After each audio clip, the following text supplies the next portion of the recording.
साजिशों का खेल। राधिका और आकाश का परिवार छोटे से गांव में रहता था। राधिका एक सशक्त महिला थी जो अपने परिवार के हर सदस्य का ख्याल रखती थी।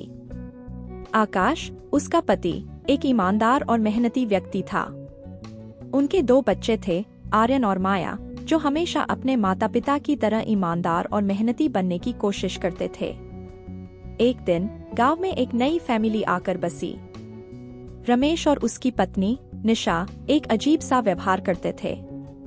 उनके चेहरे पर हमेशा एक अजीब सी मुस्कान रहती थी। वे बहुत ही जल्द राधिका और आकाश के दोस्त बन गए। लेकिन राधिका को हमेशा कुछ अजीब सा महसूस होता था जब वे उनके घर आते थे।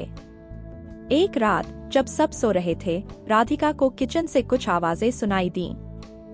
वह धीरे धीरे उठी और किचन की ओर बढ़ी। उसने देखा कि रमेश और निशा वहां कुछ ढूंढ रहे थे।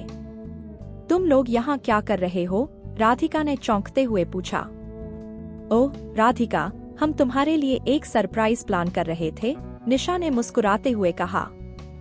लेकिन राधिका को उनकी बातों पर यकीन नहीं हुआ। अगले दिन राधिका ने आकाश को सारी बात बताई। आकाश ने भी रमेश और निशा पर शक करना शुरू कर दिया। उन्होंने एक प्लान बनाया कि वे रमेश और निशा पर नजर रखेंगे।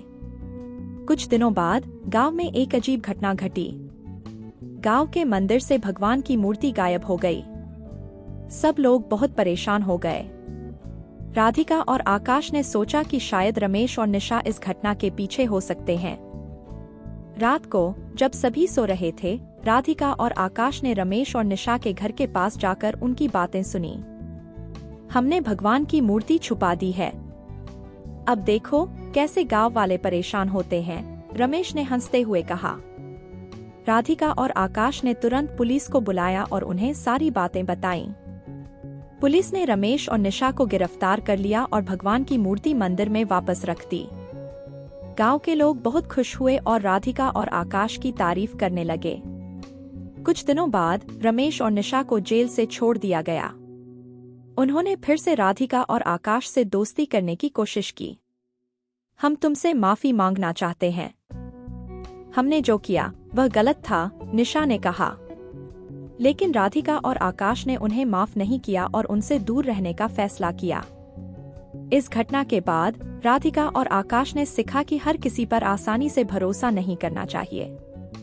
उन्होंने अपने बच्चों को भी यही सिखाया कि सच्चाई और ईमानदारी ही सबसे बड़ी ताकत है। इस कहानी से हमें यह सीखने को मिलता है कि हमें हमेशा सच्चाई के साथ रहना चाहिए और किसी भी गलत काम को सहन नहीं करना चाहिए। जिंदगी में सच्चाई और ईमानदारी ही सबसे बड़ी पूंजी है।